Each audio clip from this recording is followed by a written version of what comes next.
Hi, how are you? We're good. We're good. I'm so happy I get to talk to you. You must hear this all the time, but I'm really a huge fan. And I'm so excited for this new season. I've Thank you. seen the first 3 episodes, and I can't wait to see the fourth one. I can't believe they let us there. I know, to hold back the fourth one is brutal. I'm so sorry. I'm so sorry. Netflix, what's wrong with you?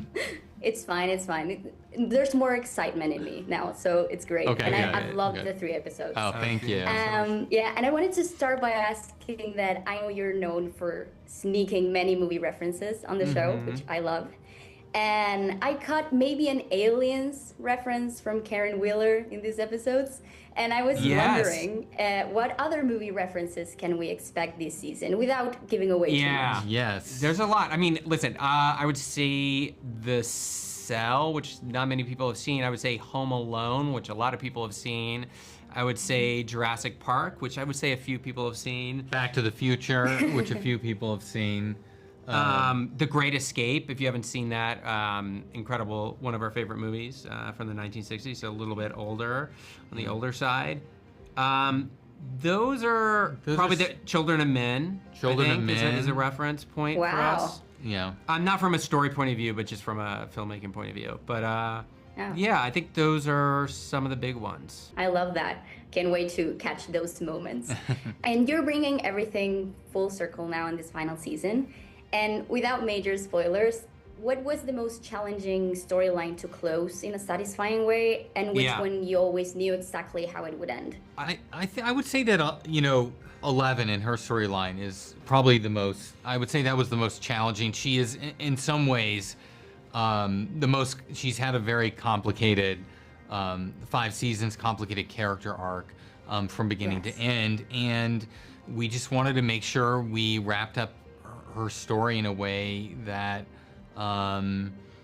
felt right and felt right for her, and so I think that was probably the biggest challenge. Probably the biggest challenge. I think Will would be number 2. There was so much left to explore with Will that we wanted to get to that we hadn't been able to in prior seasons. He's such a central part of the story. I think in terms of one we always knew where it was going to go was Mike. So Mike was in a lot of ways the easiest, just because we already knew where he was going to end up. And I read that you managed to schedule it so every actor's last scene was also their last day on set. Yeah. And I was wondering why it was important for you to do that. Well, it felt weird to end their last, everyone's last day was going to be emotional, and their final scenes tended to be very emotional ones. So it worked on a couple levels. That you wanted to have their last day to be a memorable one and an important one. But what we were kind of surprised by, we weren't really thinking about it, but became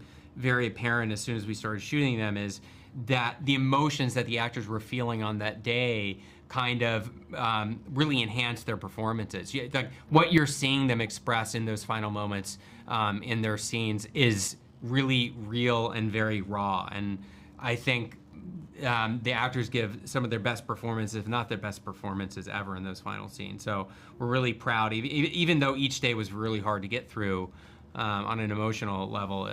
We're really proud of how those scenes turned out. Yeah. I'm ready to cry for the entire Yeah, last you better. episode. Yeah, you're probably gonna. Mentally ready. That's I'm right. getting ready. Good. And this is kind of a 2-part question. The end of episode 3, the big reveal. How, Oh, yeah. I have to ask, was that meant to make us think Eddie was back, or I'm just delusional? Oh, no, it was never meant to make you think Eddie was back. No, the sort of these theories that Eddie was going to return is kind of like, they're fan theories, right? I mean, Eddie was always designed to die, whereas Max was not. But that's interesting that you felt that it could be Eddie. I kind of love that. Yeah. I didn't think about that, but that's good. That's good. So people aren't going to be predicting that it's Max back there. Yeah, because like you can see the shoes first, and they're like not like the shoes are very shoes. They're not. They're very Eddie-like now that you say it. Yeah, I think that's cool because people are seeing the show who haven't worked on it, so we're getting lots of interesting reactions and stuff like that we didn't expect. And that being said, Max is alive in some way. Yes. And was it difficult to figure out how to bring her back without, still respecting what happened last season with her? I think honestly, the Max's journey and where she ends up and where we find her in season 5 was something we came up with when we were writing the end of her story in season 4, and it's the reason we ended up putting her in a coma. So we knew we always wanted to get her to this place. What we didn't know is that storyline was going to collide with Holly. That was a discovery as we were breaking season 5, but we always knew where Max was going to be. So it was the hardest thing was not having Sadie in the show for 3 episodes, because she's such an important, integral part of this group of performers, and so it was putting her to sleep on the bed. I know. It was like, but it's like, we knew it's like she's so incredible. So the minute she hit the starting gate, it was like boom. We had one of our star players on the bench. But you bring him out for the Yeah, I'm excited for you to see. She's absolutely incredible now that she's out of her coma. Yeah. I love that. And one final question is that when you look at other shows that struggled with their final season, that there's many, sadly, I know. what do you think they did wrong, or what lessons did you take from them to make this finale of Stranger Things great? I think we were because it felt, we didn't want to freak ourselves out, so it was less of a focus on shows that maybe didn't land the plane so smoothly. We focused more on the shows that were successful and why those endings work and why they felt satisfying, but also surprising. So, we looked at and talked about some of our favorite endings for long-running shows. I mean, there are not a ton of successful ones to look at, but for us, it was 6 Feet Under kind of is the pinnacle.